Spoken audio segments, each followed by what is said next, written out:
Lord Canning तो इससे भी 2 कदम आगे जाकर घोषणा करता है कि बहादुर शाह जफर के उत्तराधिकारी अब बादशाह की उपाधि भी धारण नहीं कर सकेंगे। स्पष्टतः यह मुगल वंश के शासक को समाप्त करने की एक प्रत्यक्ष घोषणा थी। तो आइए अब नजर डालते हैं प्रशासनिक और आर्थिक कारणों पर।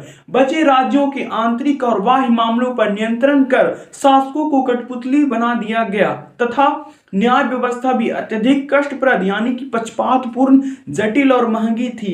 अंग्रेजों की भू राजस्व नीति किसानों के लिए एक बहुत बड़ा बोझ बन गई थी। भू राजस्व का मतलब होता है कि किसानों की जमीन पर लगने वाला कर।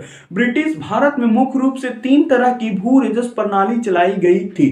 1793 में लॉर्ड कॉर्नवालिस द्वारा शुरू की गई अस्थायी बंदोबस्त यानी कि परमानेंट सेटलमेंट, 1820 में मद्रास के तत्कालीन गवर्नर टॉमस मुनरो द्वारा शुरू की गई रैयतवाड़ी व्यवस्था और 1822 में हर्ट मैग्नीजो द्वारा प्रस्तुत महलवाड़ी व्यवस्था। इन शोषण पर भू राजस्व व्यवस्था के माध्यम से वर्ग विभाजन गहराता गया। जहां एक तरफ जमींदारों और महाजनों की आर्थिक स्थिति बेहतर हुई, वहीं किसानों की हालत बद से बदतर होती गई। निजी हितों के अधीन कंपनी के कर्मचारी भी भ्रष्टाचार में लिप्त थे। मुक्त व्यापार नीति के तहत बेहद कम मूल्य के ब्रिटिश वस्त्रों ने भारतीय वस्त्र उद्योग को जल्द ही पतन के कगार पर पहुंचा दिया। सूती कपड़ा उद्योग के नाश होने के कृषि पर बोझ बढ़ता गया। 18वीं शताब्दी के उत्तरार्ध तक कुटीर उद्योग भी दम तोड़ चुके थे।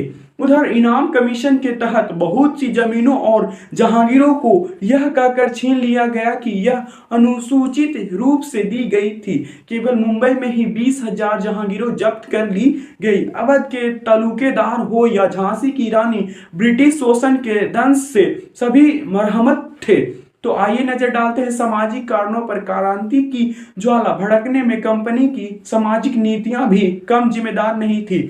अंग्रेज अधिकारी भारतीयों से ऐसा बर्ताव करते थे जैसे वह दोयम दर्जे के हो। यदि कोई अंग्रेज भारतीयों पर अत्याचार करता तो न्याय का झुकाव भी अंग्रेजों के पक्ष में ही होता। मिलते हैं अगले वीडियो में।